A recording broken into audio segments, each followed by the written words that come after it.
As more and more begin to know, the status quo has got to go. They're bound to say yes to a man named Dr. No, a man who makes the establishment panic. Grassroots are growing way too wild, too organic.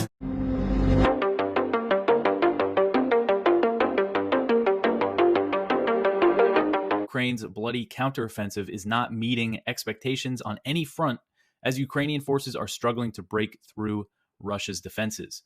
The report said that according to Western assessments, Russia's lines of defense have been well fortified, and Russian forces have been able to bog down Ukrainian armored vehicles with missile strikes and minefields. One official said that Ukraine's forces were vulnerable to Russia's minefields and described the Russian defenses as competent. The officials stressed that the counteroffensive was still in its early stages and said they remained optimistic that Ukraine could eventually regain some territory. We know that the U.S. doubted that Ukraine could regain much territory in this counteroffensive, but they pushed for this thing anyway. And, this is a NATO-funded, NATO-trained, NATO-equipped army. And the Biden administration has, I've been mentioning this a lot since Blinken made that speech earlier this month, but I think it's really important how they have just flat out rejected the idea of a ceasefire, rejected the idea of a pause in fighting. They've rejected peace. So Representative Matt Gaetz, Republican from Florida, on Thursday, he told the House Armed Services Committee that he wants to give President Biden the authority to intervene militarily in Cuba to take out Chinese assets that are allegedly on the island. So Gaetz said, quote, "I support an authorization for use of military force to take out the Chinese assets in Cuba," end quote. He wanted to add this authorization for military force as an amendment to the 2024 National Defense Authorization Act, the NDAA, but he had to withdraw it for procedural reasons. But he was saying, he put it forward at this hearing. He said, quote, "To my hawk friends on the committee who think I'm too much of a dove, this amendment is an authorization to use military force given to President Biden to take out the Chinese assets in Cuba," end quote. And, this comes after the Wall Street Journal reported that Beijing and Havana are negotiating to establish a joint military training facility in Cuba.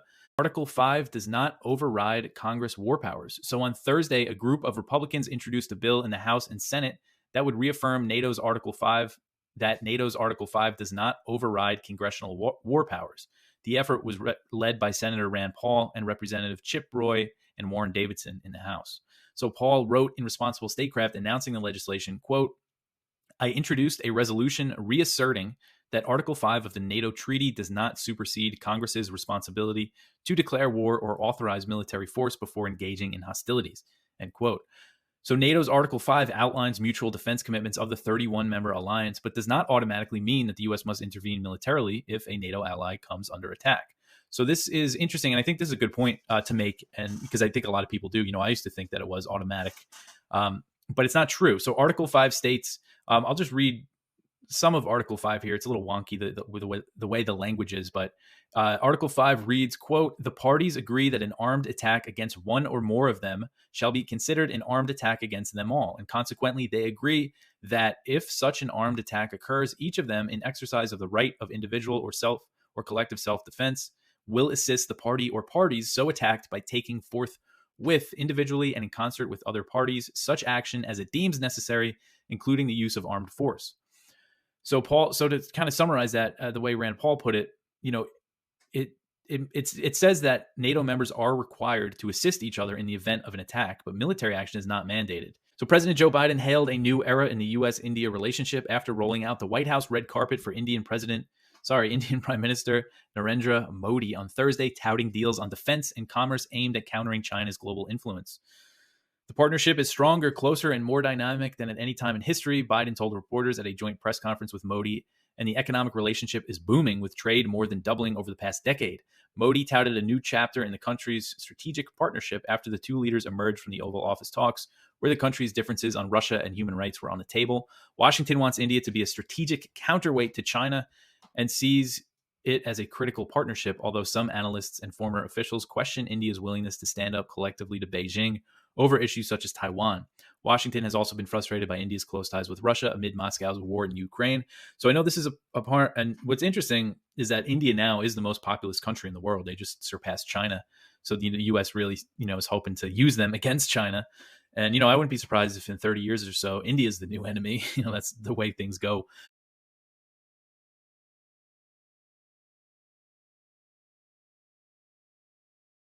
Your daily dose of liberty education starts here. The Tom Woods Show. So you wouldn't be able to acquire those things and that money without the state's intervention. And so it's not right to say, I own 100% of this. No, we as a society have decided that we need to provide certain services coercively. And so you don't have a right to all that.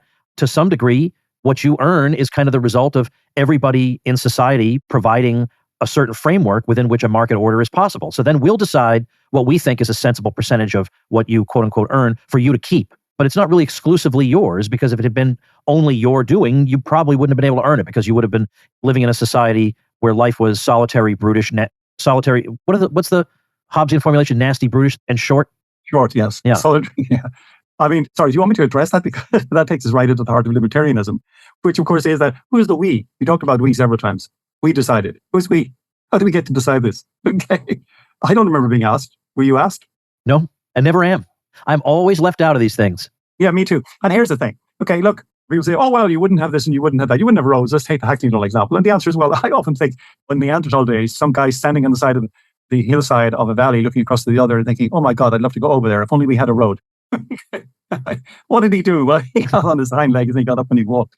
Look, all of these things will be provided. And of course, no libertarian is suggesting that all of these goods, to the extent that they are goods, roads or water or sanitation and so on, are cost less. They have to be paid for. And no libertarian objects to paying for them. I don't. But what I do object to is getting an unitemized bill for services, some of which I have great difficulty in seeing. So let's take the difference. Imagine that food distribution worked in the same way, and that you were levied, I don't know, $10,000 a year for food by the food distribution agency of the state. And they decided what foods you would get, when you would get them, how you would get them, and where you would get them. And you would think, well, I'm not all that keen on that idea. Why don't we have it so that lots of people are in the business of distributing food, and I go to them and I make a particular deal with a particular person for the food that I actually want and that he's prepared to sell me.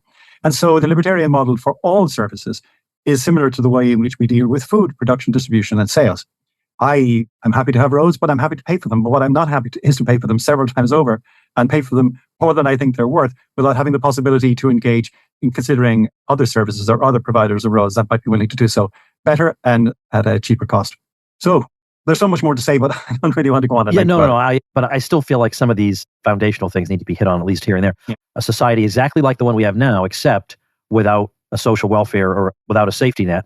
And this would have terrible, devastating consequences for many, many vulnerable people.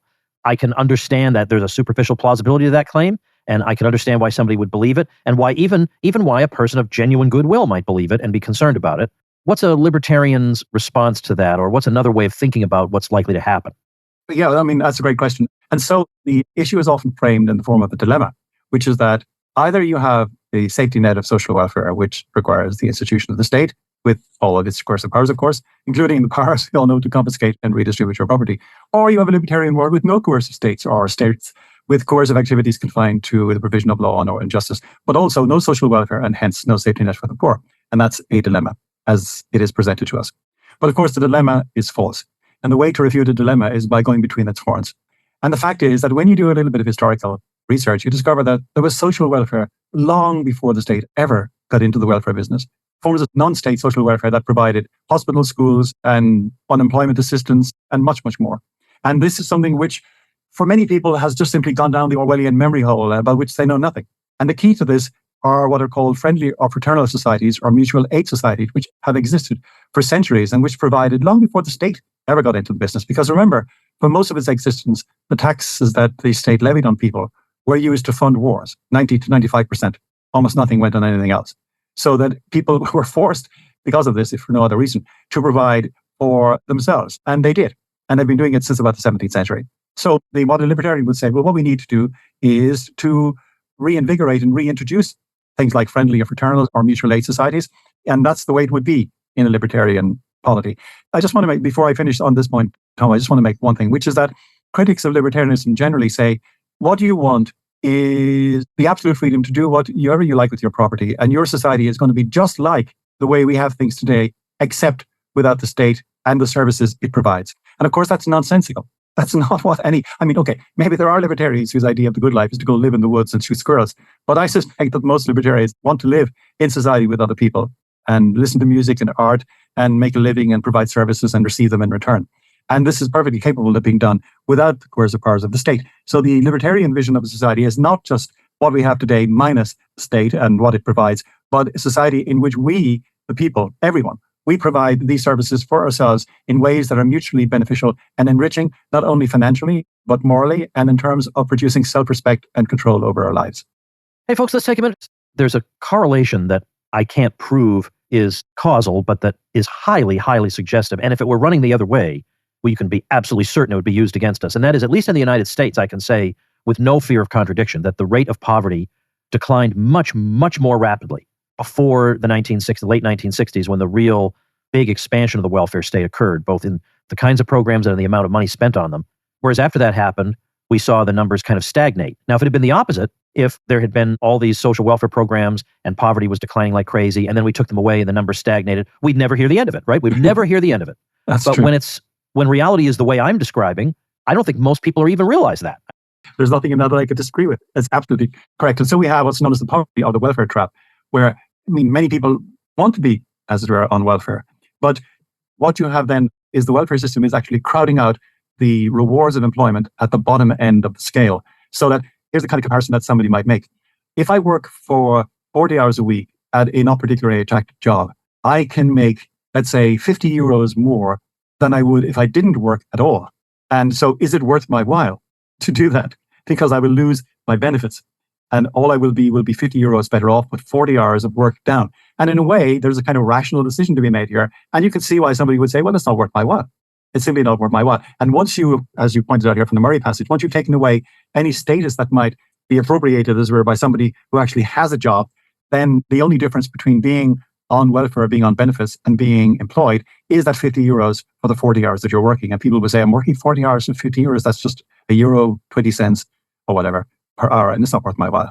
And so we have a problem that's probably irremediable under the current way of thinking. It's just really impossible to go back. And of course, the extent and the rewards of so-called welfare and benefits has expanded. The number of people who are on benefits has expanded. The amount that they receive has expanded. The cost to the taxpayer is astronomical. But the problem is that once you introduce any particular benefit of any particular kind, it's almost impossible, politically possible anyway, from an electoral point of view, to remove it without inviting retribution from those voters who were in receipt of the benefit that you presented. Okay, what's different this time is that there are really two risks on the asset side for a bank. One is credit risk and the other is interest rate risk. So credit risk is getting paid back or not getting paid back. Interest rate risk is what happens if interest rates go up. Now, what's happened is we've had a 39-year decline in interest rates. So we haven't had to worry about, banks have not had to worry about this idea of interest rates going back up. If you go back to the global financial crisis, that was a crisis based on credit risk. Okay. What happened last year was that we had the biggest increase in rates and the worst decline in bond prices. Now, keep in mind that interest rates and bond prices go in the opposite direction. So this was the worst year for bond prices, the bond market, since the early days of the Republic. So there are a lot of interest rate losses. Where are they? Well, they happen to be residing on the bank's balance sheets. That's the problem. It's a very different problem than what we experienced in 2008. Can you take just a minute, maybe use a very simple mathematical example to explain to people why it is that interest rates and bond prices move in opposite directions? Yeah, so I'll try. So a bond is a loan. So let's use an example. I loan Tom Woods $100, okay? And let's say the market interest rate is 3%. Let's say this is over a 30-year period. So what that means is that I am hoping to get back $3 a year for 30 years. And at the end of 30 years, I get $100 back. Okay. So I now have an asset, which is this revenue stream at 3%. Now, what happens if interest rates go up to 6%? Well, I could make the same loan to somebody just as creditworthy as Tom Woods, but now I'm getting, instead of $3 a year, I'm getting $6 a year. All right. Now, obviously, the value of that loan that I made to Tom Woods has now dropped in value. What is it worth? Well, in a market of 6% interest rates, those interest payments are worth half of what they were when I first made the loan. Okay. Now, the principal that I get at the end, $100, is the same. But the way the math works out now, that loan, if I were to try to sell that loan to, let's say, a bank or somebody else, they would give me 40% less than when I first made that loan. Okay. All right. That I think that really helps. All right, so the banks are in a situation they haven't been in quite some time. That's right. Meanwhile, we have the institution of the Federal Reserve. Is there something the Fed can do to at least push off into the future any problems the banks might now face? Well, I think they're really boxed in. And the problem is they could try to lower interest rates. But the problem is that they got themselves into this mess, or they got the banks into this mess by lowering interest rates. And the problem was that ended up increasing price inflation, which raised interest rates, which set off this whole chain of events that then trapped the banks. So I'm not sure, other than the Fed acting responsibly, I'm not sure that there's a whole lot that can happen, because the problem is, again, these loans have been made at low interest rates. The only way that the banks can be saved is if interest rates go back down. The Fed printing money has basically shown that this is going to lead to higher rates. So there really is not much they can do besides just acting responsibly, which I'm not sure I would want to bet on that. So total bank deposits peaked at about 18 trillion, and they're now at 18.1 trillion. They're now at 17.2 trillion. So you've had a pretty good outflow. All of these things are going in the wrong direction. And all it's going to take is depositors don't even have to be aware that there are problems. They can be totally blissfully unaware. But if they see that their bank is paying them 0.5% and they can get 4% and they start to leave, then this all gets exposed. These losses are exposed. And then what are the banks going to do? Well, then that kind of is the question. I know you mean that rhetorically, but I'm trying to imagine what kind of headlines, if this kind of worst case scenario really does unfold, what kind of headlines are we going to see in the paper? Well, the banks will be forced to sell assets. I mean, that's basically all they can do. And what do they have? Banks that have loans, they're illiquid, and they have securities, government securities, treasuries, munis, mortgage-backed securities. So I think what will happen is the banks will start to sell the most liquid, the easiest things that they can sell. And so that's going to put further pressure on bond prices, driving longer term rates higher, which is going to create a whole set of other problems, of course, for anybody like, let's say, the federal government that is highly indebted. But when they're having to sell everything, the prices are going to drop, and it's just going to make matters worse. So this has all been covered up very well. I think the authorities and the defenders of the system have done a remarkable job, but it's not going to take much to start to get this to unravel. Here's Gerald Salenti with today's trends in the news. The S&P 500, what did we say? Back in November, we said, no, the markets aren't going to go down. Following the last 40 midterm elections over 60 years, the S&P 500 has gone up 16.3% on average. And guess what? Now it's up 14%. So there's another side of the story. There's a downside coming.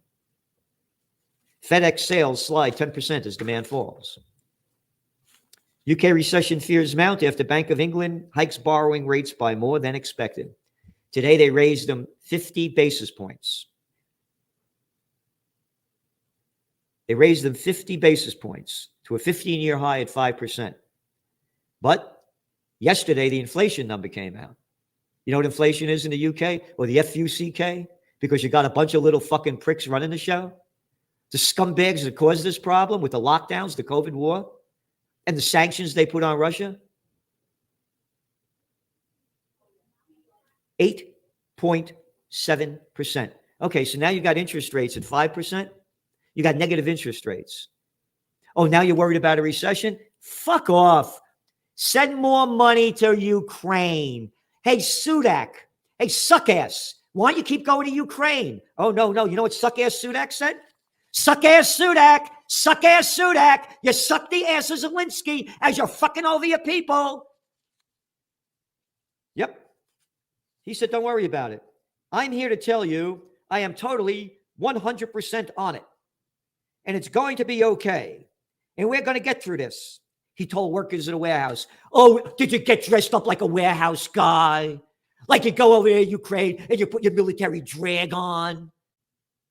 Oh, by the way, I get upset. You're fucking right, I get upset. I'm a fighter. I'm not a little boy that takes shit from anybody. I don't give it and I don't take it. But there's another side of Salenti. And you can see it on this channel. Yes. But I know what's going on in the world.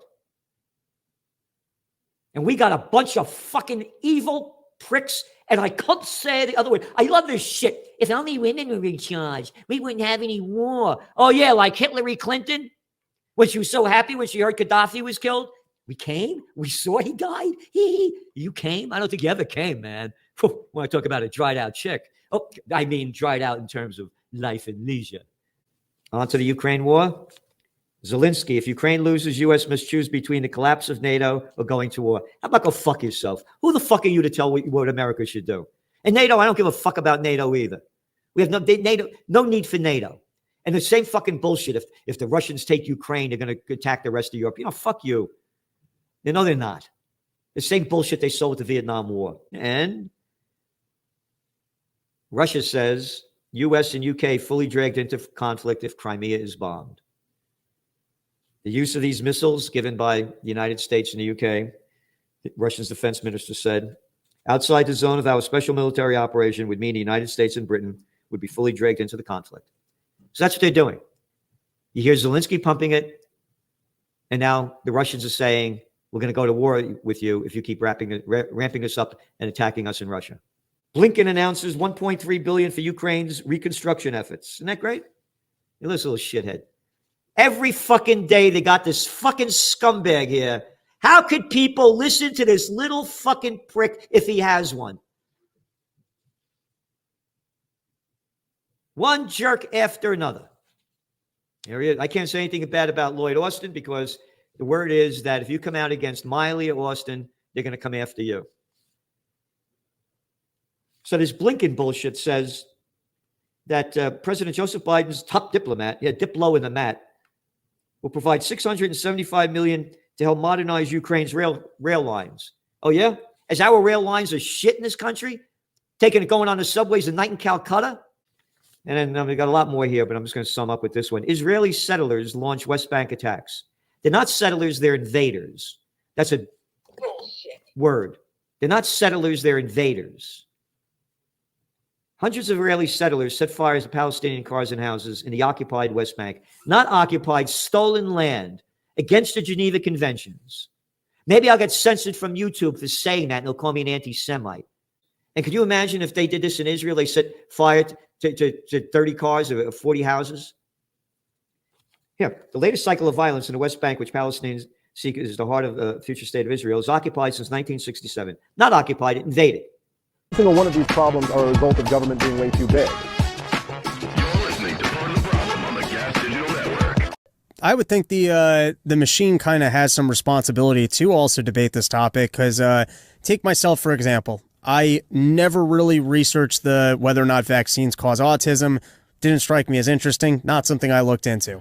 After what just happened with COVID, you got to bet your ass that unless I'm in some sort of an emergency situation, there isn't a single thing I'm not researching before I take. I'm not trusting a doctor on anything without doing some level of my own homework. I don't want to be in that situation. I don't like sitting down and reading. If I have kids, you think I want to research every single vaccine and what the correlation might be? I don't want to have like that. That's not something I want to do. Yes.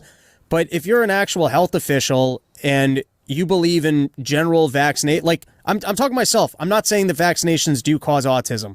I'm saying that after we were lied to in the way that we were after COVID, which they decided incorrectly to label as a vaccine, I would feel an obligation to personally do my own homework before vaccinating my own. Like I would just feel like I would have to do that.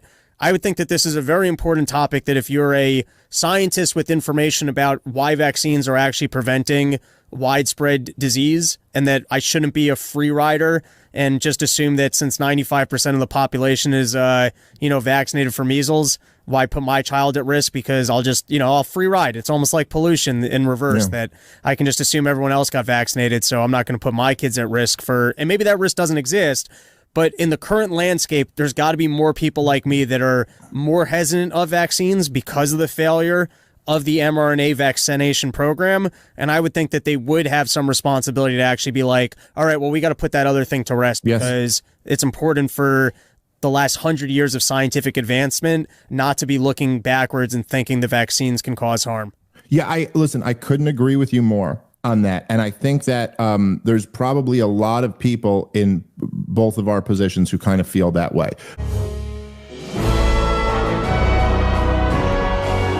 than ever before. So I think the argument between, is it all the Fed's fault or is all the congressional fault? I think it's all the deep state's fault, because my conclusion is I believe that the deep state, special people in special places, are able to manipulate and have a lot to say about the Federal Reserve, and as well as control placed on the Congress and the banking system. And that's where the problem is, the whole system. So we talk about current events and other things, but we still are concentrate on this program to talk about what needs to be done, and ultimately has to be a change in our monetary policy. Chris. That's absolutely true, Dr. Paul. And you mentioned earlier, we hear about soft landing, and this week was Janet Yellen.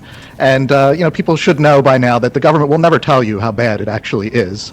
It's always fine. They always have it under control. You could be down to your last crust of bread, and they will tell you that you've never had it better. So my thoughts are the chances of a soft landing are slim to none. And, I was trying to think of an analogy as to why I think this way, and I did think of one. It's been almost 30 years since I went to bars or nightclubs, and back then, I don't know if they still do these things now, they used to have nights where it was 25-cent beers, and the place would be packed because beer was so cheap. And I thought to myself, what would have happened if they would have throughout the night raised the price to $1, and then $3, and then $5, and $10? That would have changed the entire scene. You couldn't deny that everything changed that night for everybody that's in the bar.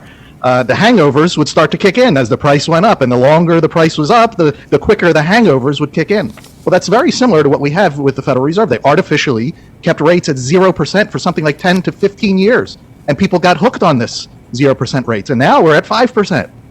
So to think that everything is the same and will be fine and they have it under control is to be very naive, because they changed the playing field. And the problem is not that the rates are now higher. The problem was the 0% rates. That was totally fake, and they created an entire fake economy bubble. And now the hangovers are starting to kick in, and the longer the Fed keeps rates where they are or raises them further, the more the hangovers are going to kick in. So I think soft landing is out of the question. Chris, you bring up a good point, because the government does send out a lot of propaganda. It's getting to be more, more open, because people have figured it out. So if you look at the CPI and say, the CPI just went down a little bit or went up a little bit, a lot of people now in the markets, they will respond by saying, well, we don't really believe what the government's telling us, but we do believe that there will be a reaction to those numbers. So it's usually propaganda. But the Fed and the people who really run the show, they need support from the public. They just can't do it isolated. They tried that with COVID, but the people finally learned what was happening. They finally ended the nonsense of COVID. And so when they come in and they want this control, a special interest in the people who benefit from a system like the dollar system under the Federal Reserve, it's always couched in moral tones, high-level tones.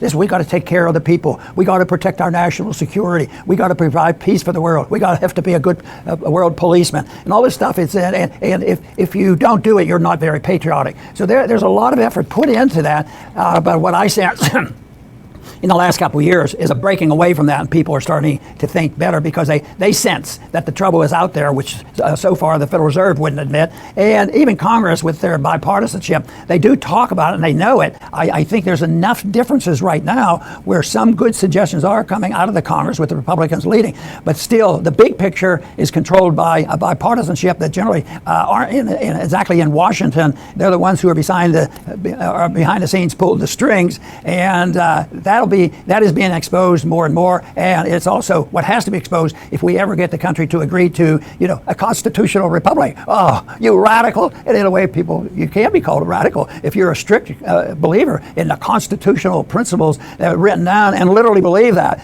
Well, that's when you really are a radical. You could be called a terrorist by believing in something like that. That has to change, and that's what we hope we can participate in at the Liberty Report. On the short term, the debt and the malinvestment has to be liquidated. You just can't keep building on it. I mean, where are we? $1 trillion used to be a lot of money. Now, we're up to $32 trillion now, and the rate in the next 10 years is unbelievable, which I don't think will last, because something's going to crack, and it'll be a big deal, because the malinvestment and debt, in order to get good, solid growth again, you need two things: the elimination and liquidation of the bad stuff and the bad investments, and also a change in the monetary system. You can't do this and just keep printing money. You know, in 1875 they returned to the gold standard by removing greenbacks and having a sensible fiscal policy. Today that's not the case. So we're in for big trouble. We're in for a lot more inflation. I don't believe for a minute we're going to have a soft landing. I think there's already a rough landing for a lot of people, and that leads to political chaos.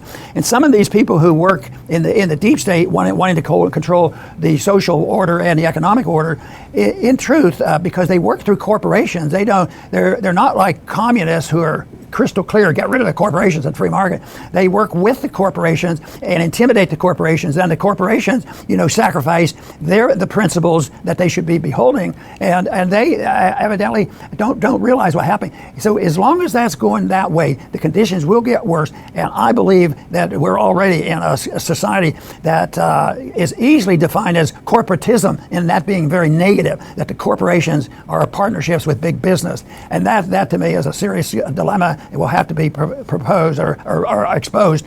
But Mises said, if we continue on the road of interventionism, where government's involved in economics and all of these policies, which has gotten much worse since he's been around, that it will lead to fascism. Some people claim that it's on our doorstep. Hopefully we can contribute something that will prevent that from happening. We haven't finished with Parmenides, though, because he had a famous follower, namely Zeno, Z-E-N-O, and he lived around between 490 and 430 BC. And he is famous for devising a series of paradoxes which purport to prove two things. Some of them purport to prove that motion is impossible, thus carrying out Parmenides' principle. And some of them purport to prove, one in particular, that multiplicity is impossible. Now I'm going to give you one of each. They all involve the same kind of reasoning, only sometimes it's more obvious and sometimes not. And again, I'm not going to answer them tonight because Aristotle devoted his attention to answering them, and in the process said some very valuable things about the nature of infinity. I'll just present to you two of Zeno's paradoxes, and you can get an idea what a dreadful position people were in at the time because they couldn't answer Zeno and they knew something had to be wrong. Well, his most simple one about motion is that it's impossible to cross a room. Why is it impossible to cross a room? Well, consider, to cross a room, you first of all have to cross half of it. But to cross half of it, first of all, have to cross half of that, quarter of it, in other words. And to cross that, you first of all have to cross half of it, an eighth. And of course, first a 16th and so on. Now he asked, how many times can a distance be subdivided? And his answer was, there's no end. If you say 1/zillionth of the distance, well, there's always 1/2-zillionth of the distance. You can divide without end. In other words, you can subdivide infinitely. But how can you possibly cross an infinite number of distances, no matter how tiny, tiny they are? Because to cross any distance would take some time, no matter how little. And to cross an infinite number of distances would take an infinite amount of time, but you die in 40 or 50 or 60 years. And therefore, you obviously couldn't cross a room, or any distance for that matter. And therefore, motion is an illusion. Now, this would apply to the motion of his tongue in uttering the argument. His tongue, to get from the upper palate to the lower, has to cross half the distance, and so on and so on. But that's his viewpoint. There are other trickier ones, but they all involve the same idea. You see what you can do with that for the next 3 or 4 weeks. Now, one of his paradoxes on multiplicity. Multiplicity is the view that the world consists of a number of things. For instance, you, and you, and you, and this. Or you can take it on the level of atoms if you want, or on the level of galaxies. Doesn't make any difference to the argument. Now, Zeno is going to argue that this is impossible. The world, in other words, cannot be a whole composed of parts. It has to be one indivisible slab, not a whole comprised of parts. Now, why? Well, he says, I'll show you that the idea that the universe has parts is filled with impossible contradictions. Well, for instance, let's imagine the universe is a whole, which has many parts. And let us ask, what would the size of the universe be? How many parts does the world have? He says, according to the people who believe in such a thing as parts. Well, if we keep on subdividing, how many parts will the world end up having? Well, he says, obviously, it'll end up with an infinite number of parts. because every magnitude is theoretically divisible without limit. So if we break the world up into 1 foot long things, we can break each of those up into 2 6-inch things, and each of those into 4 3-inch things, and so on and so on. There's no theoretical end. So if we keep going, you have to grant that there is an infinite number of parts. And if there's an infinite number of parts, no matter how small each of them is, we must have an infinitely big universe, because infinity times any amount is infinitely big. Thus, we reach the conclusion that if the universe consists of parts, it must be infinitely large. But now look at it another way. What will be the size of the ultimate parts, the ultimate constituents when we finally reach them? Now he says there has to be such ultimate indivisible parts, otherwise we can't talk meaningfully about the world being a whole consisting of parts. If you're going to say a whole, there has to be parts. And that means there ultimately has to be something which is no longer divisible. But now any magnitude, as we've seen, is divisible. So what must be the size of the ultimate parts if they're to be even in theory indivisible? They must be 0 in size. The ultimate particles or constituents of the world must have no magnitude. But if a universe has parts which have no size, what will be the size of the whole? Obviously, it won't have any size. An infinite number of zeros is still 0. So, if there is multiplicity, on the one hand, we must have an infinitely big universe which has endless parts. And on the other hand, an infinitely small universe which has sizeless parts. And that's an impossible contradiction. And therefore, the premise must be wrong. There is no multiplicity. Therefore, Parmenides was right after all. There's only the one. The universe is in principle indivisible. That's the end of it. Now, until we get to Aristotle's answer to this, and this, as you see, involves the same kind of issues pertaining to infinity and infinite subdivision that the other paradox did, and all of his do. And you need a certain theory of the nature of infinity to answer it. But until we get there, if you don't know, it's okay to go home. You can assume pragmatically that you are one part, and your home is another, and motion between the two is possible. And how we validate that philosophically, we'll discuss in several weeks.